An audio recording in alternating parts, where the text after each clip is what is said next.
We are live 364 days a year. What are we doing here? If Dom turns at SummerSlam, I'm shaving my moustache off. I've told you, if that happens, it's going. My lip is cold because of a stupid bet that I made the YouTube. Oh, good. Wrestle's better than Daniel Bryan Daniels. Better than Okada. How do you not get 60 after Monday Night Raw?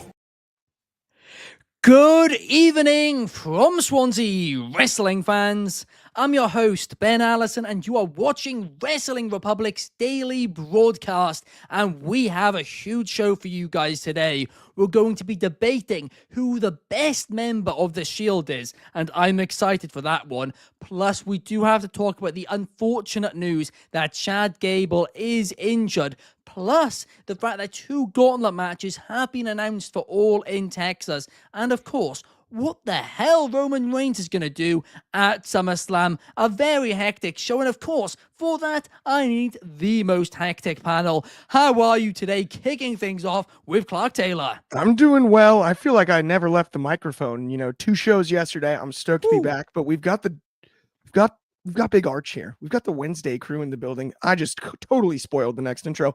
I haven't done that since the early dailies. That is my bad, Ben. But I am fired up. Happy Wednesday, everybody, and let's get into it. Absolutely. I mean, yeah, Clark, you are going back prime dailies right there. Going and spoiling who the third person is. But to be fair, it is a Wednesday after all. How are you today, Archie? Yeah, I'm doing well. A bit disappointed Clark went full WWE and just decided to ruin the surprise. But yeah, it wasn't much of a surprise. Happy to be part of the Wednesday crew once again, and you've got some interesting topics, so let's get into it. Absolutely, we do. And I mean, straight out the gates, we are going to have to kick things off with a little bit of a debate. In fact, I am going to be bringing up a new graphic, which we have just for this, because we are kicking things. Now they're there. The Shield are there. Whoa. I didn't expect that. We've gone up in budget. The magician. Wow. There's been things going on behind the scenes. But, right. Roman, Seth. Am I on a spaceship? I'm trying to do this so we can clip it too, lads. Right, come on then, let's do it.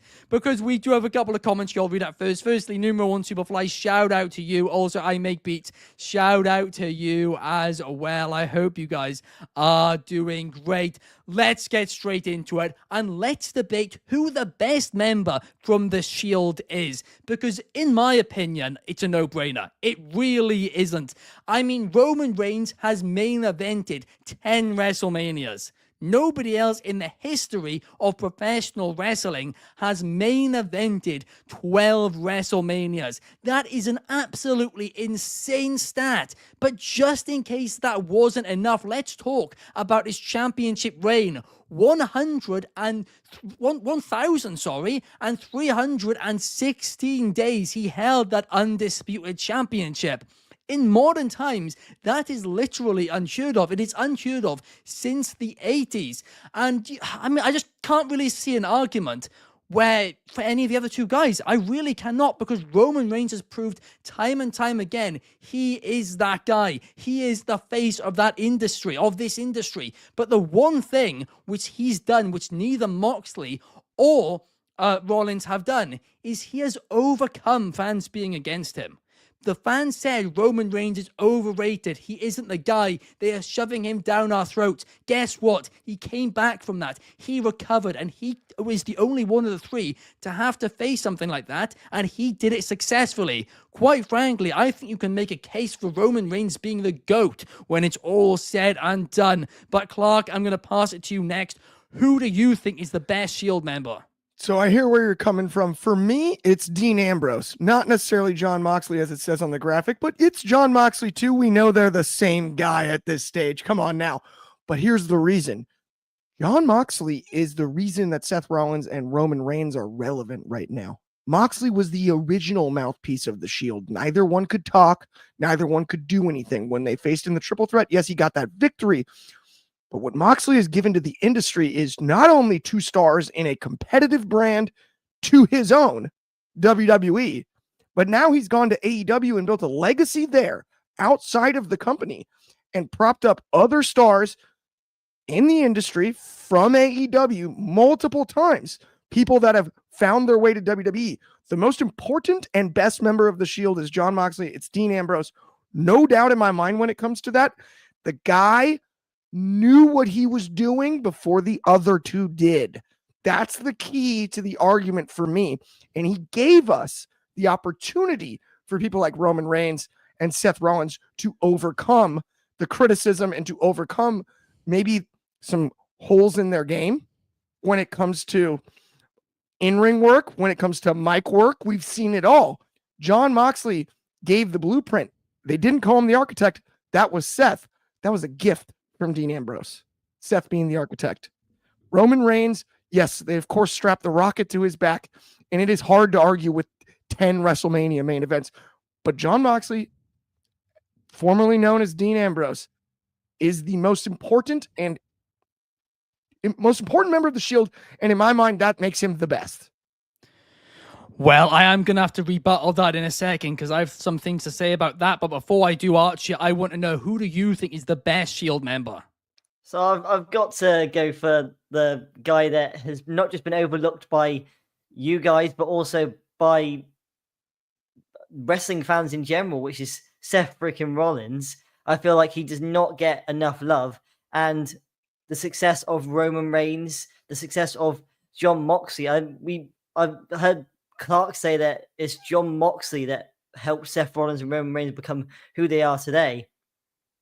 Roman Reigns does not have that record-breaking run without Seth Rollins. Cody Rhodes does not become the babyface, the beloved babyface by WWE fans without Seth Rollins. Seth Rollins is somebody that can make a wrestler, elevate a wrestler while elevating himself in the process. I think he's on the mic. I think he's much better than Jon Moxley. I think he's much better than Roman Reigns. I think in the ring, he clears both of them easily.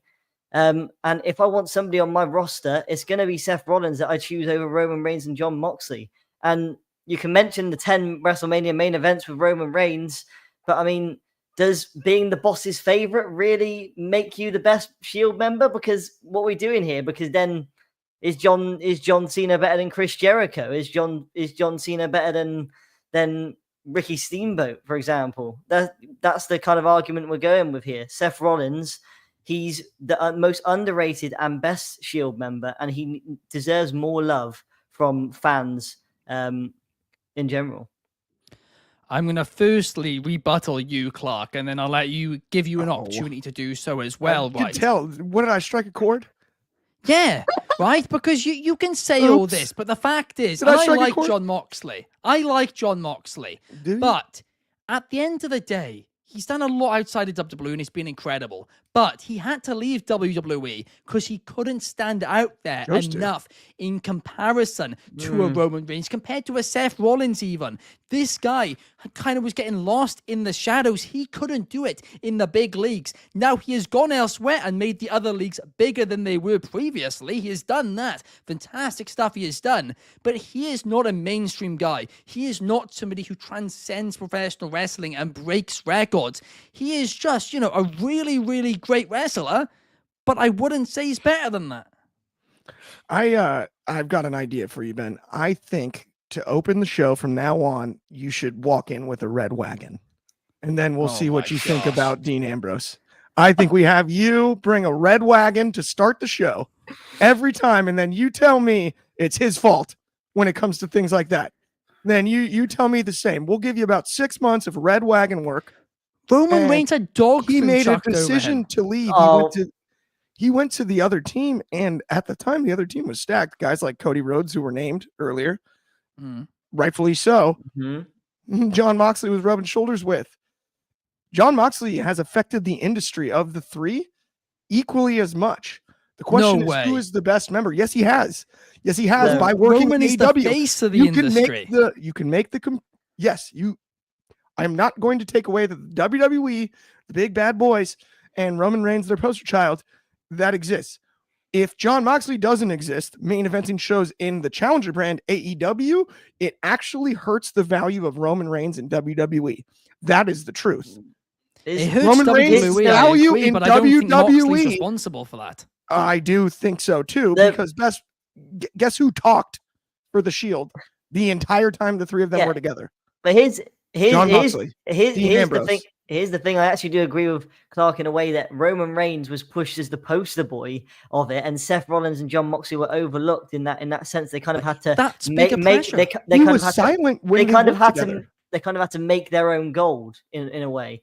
That being said, Seth Rollins was a hell of a lot better at making his own gold than John Moxley was in WWE, and John Moxley's success outside of it can be, taken into account. But WWE, at the end of the day, they're the big guys in this industry. So when we're talking about who's been the most successful, Seth Rollins hasn't just been the most successful in himself. He's been the most successful in helping create other major stars. Yeah, He no, hasn't I mean, been the most successful. Look at what he John did for Moxley's Theory. been more successful. Look at than what he Seth did for Rollins has. Theory and Buddy No. Murphy, right, Arch? How Look at many what he did for WrestleMania Theory main and Buddy events? Murphy. If They're you way want to talk over about now. WrestleMania main events, how Okay, many main events? on that stat, but on titles, I'm sure John Moxley has won more than Seth Rollins has, right? Here's the thing. not in Seth Rollins is WWE. better than Roman Reigns and John Moxley at one thing, and that is kissing. I'm joking. That is, I was going to do the CM Punk line. Kissing what? But in all seriousness, it is in ring. He's in ring work. He is actually the best in ring, right? Out of the three. I will say that. I will admit that. I'd say to Seth's Archie. a better storyteller than Roman and John Moxley. As No well. way. No way Yeah, can you yeah. look at a bloodline story and come back and say, you know I what? might- Seth Rollins because going because around it was all pretending to be Roman. the Messiah was better. It was all Roman. You had Oscar-worthy performances from Jey Uso and Jimmy Uso. You had Sami did. Zayn, who was the laughter. All But who Roman was the lead actor? Roman. Who was the lead? Because he was the lead actor. But I'm just John was the lead. Dean was the lead. I'm He on was about on in the He bloodline. cut all the promo. Oh, in the bloodline. He then, yeah, did. And that's the thing. Dean was put in a position where he should have become the biggest star, and he didn't. That is the reality of it. He's I don't done know, great that's- stuff. I'm I- not trying I- to belittle either of them, but Roman Reigns has done more than We're either talking of them. about the Shield specifically, so it's weird because the debate is it about during or after or both? No, now. If it's now. both, long if term. it's but you have to include both. And Yeah, it's part of it. That's the reason that, to me, I give the nod to Dean/Moxley, because he was the one that was arguably the most experienced of the three, Yeah, yeah. right? That it's I close. mean, that's the Don't thing. get me wrong, Tyler Black, I know all about it. You're giving But, me like- a reason here. but Roman here's- Reigns came into the Shield with no experience, whereas the other two did. He was My chucked in the point deep end is, and though, if swam. you include his run, yes. Like if you include his run recently, of course, yes, like it's pretty incredible. But what he did with the Shield, he didn't necessarily make the Shield. He was the silent guy. He was he was the big silent They, powerhouse. was the star. they all played their part. I think it's if we're talking after it. After. That's what After really it, even that's then, what really gives Eva the edge. And what's the old saying? Leave something better than we found it. and that's what John who did. was Roman Reigns made? Who was John Moxley made? Jey Uso, Seth Cody Rollins, Rhodes. Seth Rollins. Roman Reigns has made Cody Rhodes. Yes. Seth Yes. Rollins made Cody Rhodes before Here's that the Hell in a story. Cell. It That took like Hell 8 in a Cell people. match. That Hell in a Cell But match. beating Roman Reigns made Cody Rhodes go from a top babyface to a main No. eventer to a face of the industry. It He was took- already a main eventer before he faced Roman Reigns. took all that, his that Hell in a friends Cell to match. beat Roman That anyway. Hell in a Cell match against Seth Rollins. If that doesn't happen, he doesn't win the Royal Rumble and he doesn't go on and face Roman Reigns. Seth Rollins, out of the three, he's the one that gets it the most because he leaves the business better than he finds it. I think all That's what- three have done that, to be honest with Yeah. you, though. Seth Rollins has done it a lot better. No way. So much better. I actually So think much better. Moxley has left it in a better place than Seth Rollins has. Theory and Buddy Murphy. He did great for them. And what was it, AOP? They were awesome when they were paired with Seth. Okay, you They're want doing to great stuff. They did. Theory it was can- amazing. hasn't but we won a can- match we in can- 500 Must see years. TV. AOP we are can falling bring off up- the face of the earth, and Buddy we can- Matthews is, doing nothing in AEW. what about Bronson Reed?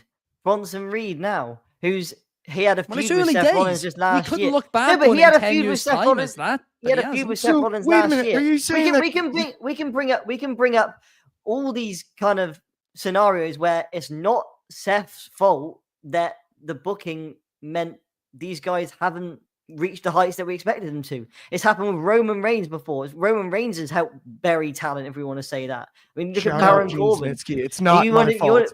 You can say that about John Moxley as well. It's all three of them have had that, but Seth Rollins have had the highest success rate in No, he hasn't. helping. Yes, he has in helping move the industry forward. And I can't No, believe he you said that hasn't. Cody. I can't believe you He's said done the Roman least. Reigns. Roman Reigns has carried made the industry Cody through a Rhodes. pandemic. He was the face of an industry. John That's Moxley great, helped great. build another promotion. Seth Rollins is just twiddling his thumbs. Yeah, great. Roman Reigns made Jey Uso, didn't he? By squashing him at Did. SummerSlam. Yes. Didn't he? He beat him at Yes, he did. SummerSlam. Come on. Jey before Uso Roman pinned him Reigns, before people Cody. didn't know the difference between the two twins. Also, that's the reality. Jey Uso pinned Roman Reigns before Cody did. When Money in the Had a Bank. gigantic show in a main event. Ben remembers he was there. But when I was there as well. But Well, now it's a contest. I feel left out.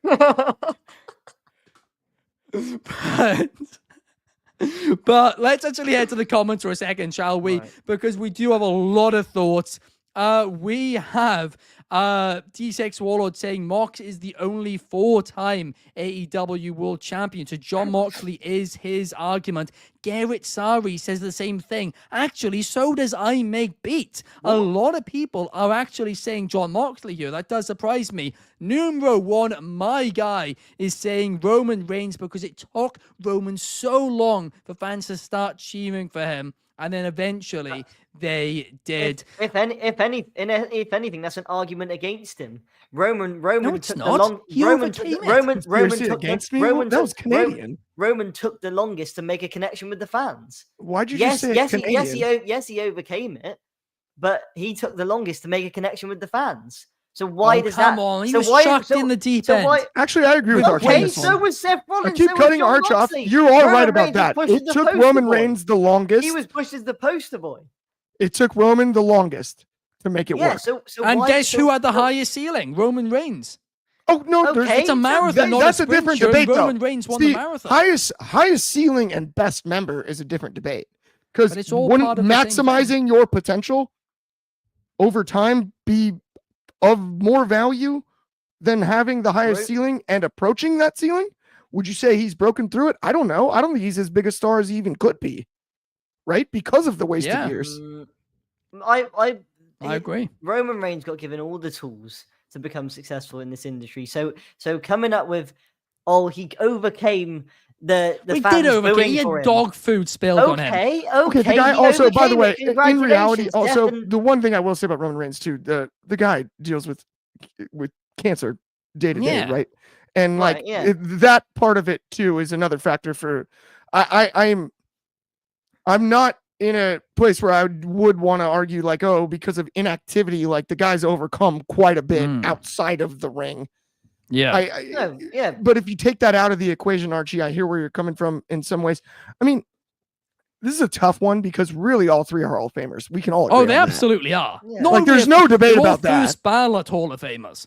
But I do think, obviously, Roman Reigns, you think Moxley, Archie, you think Seth Rollins, but let us know in the comments who you guys actually think. Baron Corbin, another one who Roman Reigns elevated. It's not our fault. They just chucked him off the face of the earth after dog the food was feud. bad. Oh, no, Elevated no. Baron Corbin. Well, they Dog did. food was He pretty became a brutal. main eventer after that feud. He did beat him, but the dog food was bad. And where's Baron But- Corbin now? The dog Well, food yeah, was I mean, bad. that's not his fault. Praising Roman Vince Reigns McMahon and can't busting help open. how they're booked after the fact. But now, TCX guys, Warlord with the comment today. Rosie over Roman. Shout out Guys. TCX, yes. oh golden. gosh, that is great. Right. Anyway, guys, next topic. We do have more graphics for that as well because Chad Gable, unfortunately, is injured. That is the big news story. Multiple sources are reporting it, but PW Insider are specifically reporting that Chad Gable has confirmed to them that he is undergoing shoulder surgery next week. This means, obviously, we don't know what the shoulder injury is, but he's presumably going to be out for at least a bit of time. He was written off TV this week by Pentagon Jr. But yeah, I mean, the kind of question I guess I'm going to ask you, Clark, is what are we going to do with El Grande Americano when he comes back? Are we going to bring both of them back at the same time? Or should they just abandon this El Grande Americano gimmick the same time as it? Well, this is a difficult one to break down because I just think it'd be unfair for Chad's friend, El Grande Americano, to be held back during this time. I'm sure he'll still be active. I'm sure They've actually confirmed. Checking on his buddy. They've confirmed he's injured too. Officially, they've confirmed that he is also injured. So separate injuries. Now we're talking about like half the roster's hurt. Feels like the NBA Finals. Halliburton tears his Achilles.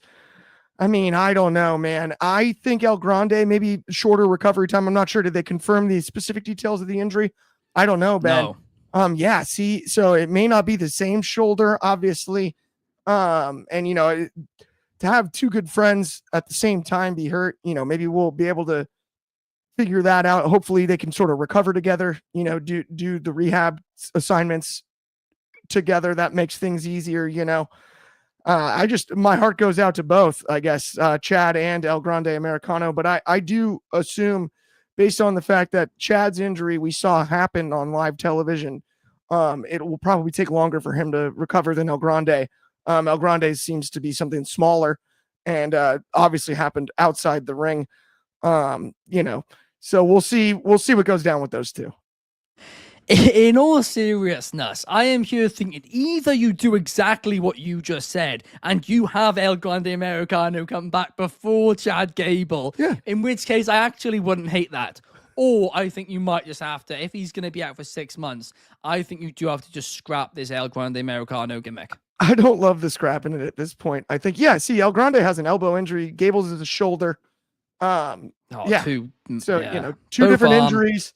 That's tough, right? Obviously, Anna's good friends with the success they've had this year. You know, at least they've got each other, and that's going to be key, I think, for the recovery. I think that the El Grande Americano gimmick has actually been.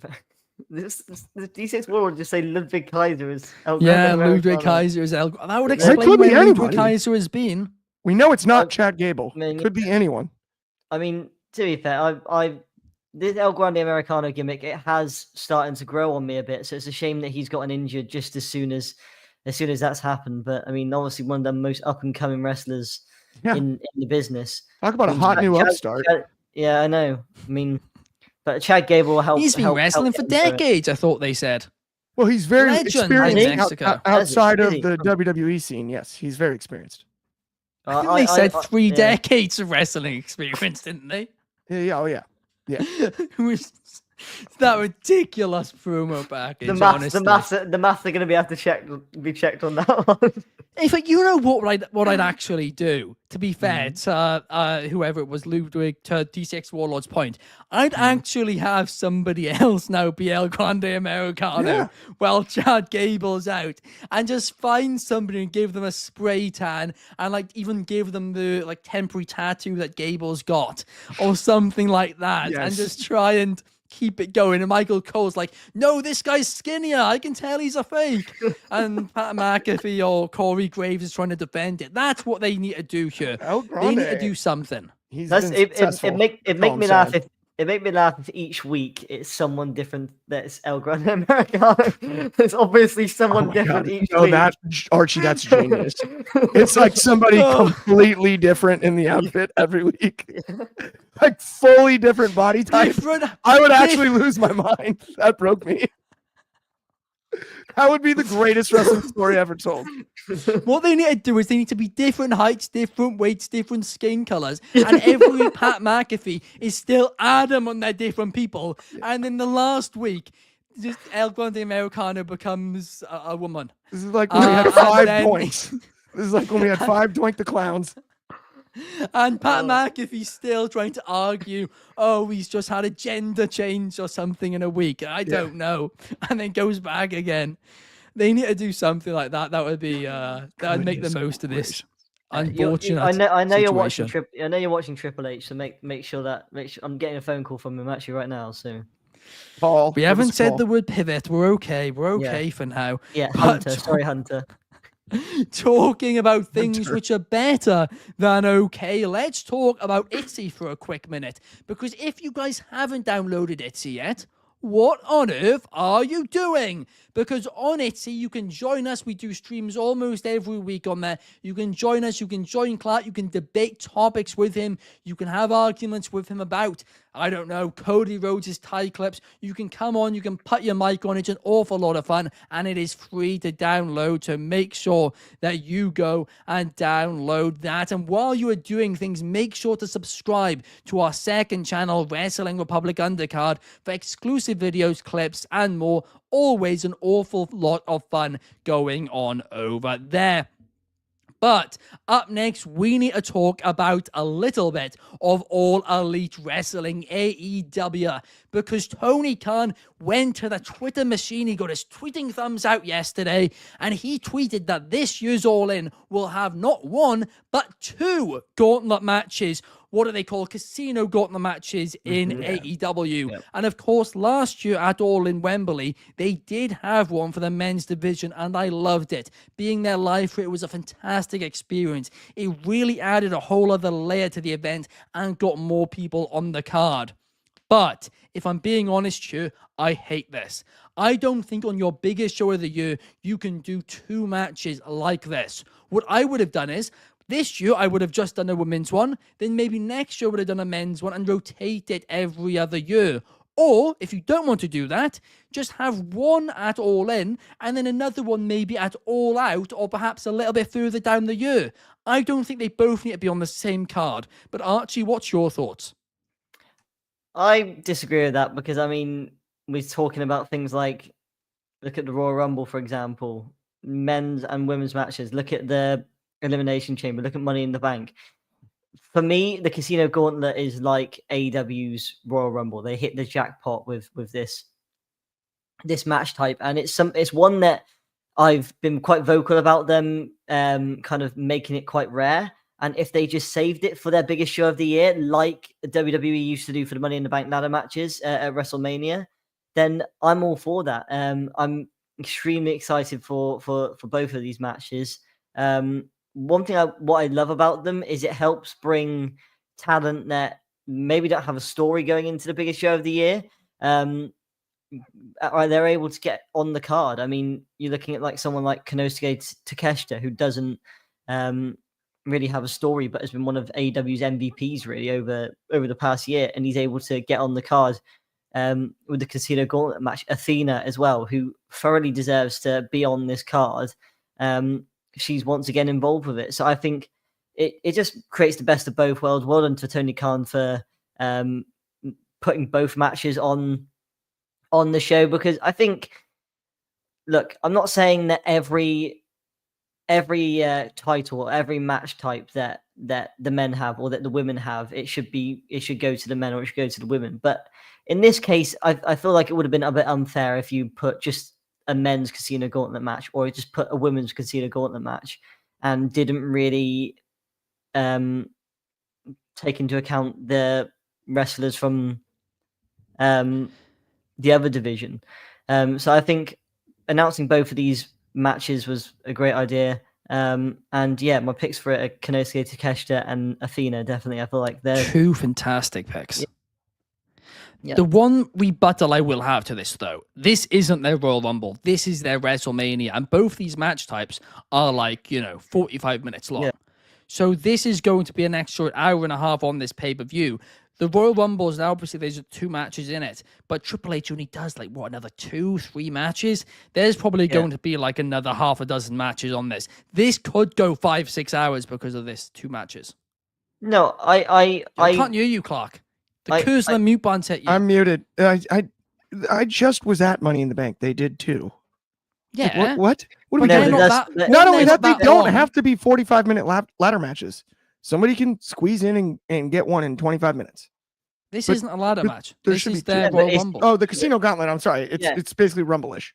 Yeah. But So just- it's an awful lot for a show which is probably going to have another 7 matches. I just think it makes it more stacked, to be honest. I mean, look, if it's between this or a random tag team match with the Hurt Syndicate, I'd much prefer this, because then at least it gets me invested. Like it's at least it's not just they're not just putting matches on for the sake of it. They're not just putting matches on the card for the sake of it, which is something that AEW had a problem with in the past. And But it the just one creates the thing best of both worlds. Yeah, no, I mean, fair enough on it. I just think that it does risk. I thought the reason they were doing this pay-per-view a bit earlier on in the day was to avoid competition. I actually now think it's just because it's going to go that long. It's going to be a 24-hour pay-per-view or whatever it is. It just bothers me that they're doing casino gauntlets in Dallas. Texas. Yeah, in Vegas. Do you know what I actually like? There's a comment here about it, right? And it's from Garrett. If it goes well, it can become its own PLE in the future. And if I'm being completely honest, I think that's what they should do for this. I think they should do a casino gauntlet match a few months before All In each year, and then the winners get title matches at All In. Obviously, they've done it with the Owen this year, and I like that too. But maybe the Owen is for Double or Nothing. And there we are. At Double or Nothing, you have the Owen winners versus the champions, plus the 2 casino gauntlet matches to then set up All In. A smaller card, but still big and important, and it sets up All In. Yeah, but the thing is with having its own pay-per-view, they hit the sweet spot with this, with putting it on pay-per-views that aren't named after it, because it might become a bit too gimmicky. Like for me, the Money in the Bank ladder match, it's become a bit too gimmicky now. It doesn't need its own pay-per-view. I mean, when it's the Royal Rumble, for example, that's different. I think this is their Royal Rumble, isn't it? I'm not saying call it Casino Gauntlet, by the way, but just under Double or Nothing. Casino Battle Royal, I thought made more sense when they said that back in the day. Well, this isn't a Battle Royale now. This is no, I know it's a gauntlet match. Yeah. I know what it is. No, but I do think a match like this should be saved for their biggest show of the year, and I don't think they should really try and be too much like WWE in like trying to make a gimmick out of these matches is like too much, because then it makes them feel less special. Like Money in the Bank this year, Money in the Bank used to be one of my most anticipated matches to see every year. Now it's just like there's come around. I disagree on that. I still absolutely love Money in the Bank. I really, really do. But we'll have that discussion another day for sure. But right now, we need to talk about the Tribal Chief, Roman Reigns, because tomorrow on the Wrestling Republic YouTube channel, I am going to be doing my predicted card for SummerSlam 2025. And the big question I had going into it and making the video was, what the hell is Roman Reigns going to do? He has to do something. Surely he's going to come back. But the question is, what, where, how, when, why, what? I don't know. Archie, do you have a clue? I've got a clue, and it's and I guess I can give you guys a hint of what it is. It's I think Roman Reigns. It should be Braun Breaker that Roman Reigns is facing at SummerSlam. I think this is a match that it's a dream match for many, and their interactions at the Royal Rumble just made you want the match more. And I want to see this now. I don't want to see this.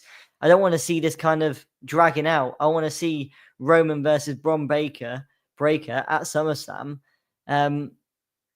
Because that's the money match. And when are you going to do this kind of match again? Really, because there are probably other priorities for Roman as he comes to the tail end of his full-time career or his wrestling career. So Braun Breaker is the guy that I think Roman Reigns should be facing at SummerSlam. The other one is probably, I mean, the obvious one is Seth, obviously, because you still need to have that one-on-one match between Roman and Seth. And that doesn't need the title. So either Seth or Braun for me. But I personally want to see Braun and Roman. That's a bit more interesting to me than revisiting the Seth match so early on after WrestleMania. Fair point. What about you, Clark? I know you're big on acknowledging the Tribal Chief, but who will he be facing when you throw your finger in the air the next time? I've only got one name. Jacob Fatu. Give me Jacob Fatu and Roman Reigns at SummerSlam for the United States title. And do something very similar to what Archie said. Braun Breaker ruins it. Give us a non-finish in that one. I don't love non-finishes all the time, and maybe they're overused a few times. This one would make sense because I don't know that we'll ever get a one-on-one showdown between the Samoan werewolf, yada I mean, and the OTC ever. Give us good 15 minutes of Roman and Fatu, whether it's mutual respect, whatever it is, around this United States title, around SummerSlam and all of that. And that's when you strike with Seth and Paul and Braun and Bronson and all of the rest of the group. That's when you do it. I love the idea, though, of Jacob Fatu and Roman Reigns locking horns. I do not normally like babyface versus babyface. I am totally cool with this one. Fair enough. I'd love that match. To be honest, the Jacob Fatu, when I said Roman's going to have other priorities when it comes to these big events, Jacob should be Roman's retirement match. He's the one that should put Roman into retirement. It's a bit early for that. This is a great way to set it up. That's why I'd do a non-finish. That's true. That is true. But no, it's very early, lads. Talk about Roman Reigns' retirement for a second. Yeah, don't get ahead of yourself there, Arch. I agree. I don't think Roman's done anytime soon. He's only done full time in 3 years, didn't he? Or was it? He's not been full time for 3 years. No, I think like once a year he might think, like, you know. I think Hollywood's knocking. Hollywood is knocking on his door, and they got Jason Momoa. They are knocking. To be honest, he and Jason are going to be like every audition, like you again. A little By the way, that's who it should have been. Is Momoa. His cousin's The Rock. He'll be fine. The only other perfect retirement match for Roman would be the Shield triple threat, but I don't think Jon Moxley's ever going to return to WWE. So no chance. Never say never.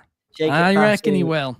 Yeah, ask CM Punk about how. I reckon he will for like one match. By the way, I don't think he's coming back for like a long run like Cody Rhodes. I think he's coming back for like a match. But I'm going to give you guys a spoiler right now. For the video tomorrow, I will say the one match, the Roman Reigns match. I'll give you guys what I'm predicting because I do agree with you, Archie. I think he's going to face Bron Breakker and Seth Rollins and Bronson Reed because I reckon we are going to see him team up with CM Punk, who's going to lose to John Cena at Night of Champions. He hates Roman Reigns, but he hates LA Knight too. They're going to come together, that trio, because they have one common enemy, and that one common enemy is Seth Rollins' faction. It doesn't feel like a SummerSlam match necessarily, but I do think that's what they're building. It feels like the main event of a house show. That does. I think that's actually what they're doing. No, because I honestly, I'm trying to think of what matches they're setting up for SummerSlam. Right. They've got 2 nights to fill. They can do Seth versus Roman, Punk versus Bronson, Bron Breakker versus LA Knight, or LA Knight versus Bronson, or Punk versus Bron Breakker. They can do 3 singles. There's a lot of other matches they can do too. As you guys can see tomorrow on the Wrestling Republic YouTube channel. Make sure to check it out. Subscribe here. The video will be coming. What a great plug. I mean, come on, when I see that, I'm thinking I'm really excited to see 3 different single matches there. I don't like it, but I actually genuinely think that's what they're building. No, that's the scary part when it comes to what Ben said. I can't argue with the logic of how we get there. I can only just say the same thing you just said, Ben. I don't like it. Like it's like No, I don't want a glorified house. I get that that's very possible. I think that's going to open night 1, and the close of night 1 is going to be Gunther versus Sami Zayn, and Seth Rollins is going to cash in. So the end of night 1 of SummerSlam will once again be Seth Rollins cashing in the main event of MetLife, holding the title. You don't think it'll be Seth cashing in on Cody Rhodes after he's beaten John Cena in night 2? No. Because here's the thing. Doesn't that I also don't think Cody's winning. Doesn't John Cena's taking that belt with him. You got to wrap your head around that, Archie. It's gone. Here's the thing, though. History dead. If Seth wants all this power in the industry, doesn't it make sense to cash in on? Well, it does. Most but the reason why prize in WWE. What they're going to do, and I've been predicting this since they started the faction. Literally, I said it in a YouTube video like the week after WrestleMania. I think this is all leading to Seth Rollins is going to cost Sami Zayn. That Sami Zayn is about to finally win that title. Seth Rollins will cash in, and then WrestleMania will be Seth versus Sami, and Sami will finally do it and get his WrestleMania moment. It's a shame, Archie. You got to wrap your mind around, though. You're going to live in a world where John Cena retires the WWE title. That's what's going to happen at the end of the year. Cody's going to do it on the third shot. He's going to take it home with him, and he's going to lock it in a third safe. Shot.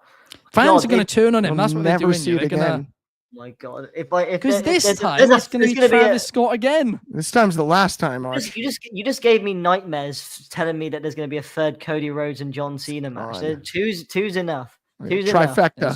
There's gonna be three, and I'm not happy about it either. And Cena's gonna go 3-0 and take that belt home. He's not going 3-0. He's going 2-1. Ruin the industry. He's ruining the industry. I believe it. John has convinced me. He's gonna do it. He's gonna ruin the industry. I know it. John Cena turned his back on all of us fans. I don't think he did. I think the fans turned their backs long before Cena did. Cena just honored his own emotions and feelings for the first time in his career. These ridiculous fans asking so much of his time and energy. 5 moves of doom, making fun of him, doing half chants. We're praising Roman Reigns. We're praising Roman Reigns for overcoming. John didn't have to overcome anything. He made both have overcome a lot.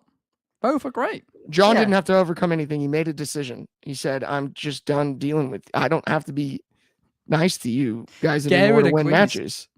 Garrett agrees with you. He says he's not going to lose. He's not losing. Cena is 100%. I'm convinced your favorite belt, Archie, is gone. It's going to go away. This is the Friends finale all over again. Cena's going to get on the plane. He's going to get off the plane. He's going to get off the plane. We're all gonna kiss and make up, and Cena is we're all gonna kiss and make up, and he's gonna take it. He's gonna take that title home, Archie, and we'll never hear from him again. And they're gonna have to come up with something new, and hopefully, the WWE lands on their feet. But he's gonna ruin wrestling. He's taking it home. I don't actually. He's going to lose the title. He's going to lose it, but I think it'll be in December against Cody Rhodes in a third match. Nope. But I also, guys, we're meant to be spoiler-free at Wrestling Republic, and here's Archie giving a spoiler for Friends. So if you haven't seen it in the last 2 decades into the finale, I apologize. I'm sorry, but if you haven't seen the finale to Friends yet, then either you were never going to watch it anyway, or 2, you deserve to get it spoiled for you, because why are you waiting this long to watch Friends? Okay, heel Archie. Little bit of a heel turn in the last minute of the show. Big turn for Archie. Where's my Hollywood glasses gone? I can't find them. But guys, thank you so much for watching. I hope you enjoyed this show. We will be back same time, same place tomorrow. Thank you, Archie. Thank you, Clark. Have a fantastic day, everybody. Make sure to leave a like and subscribe. Peace.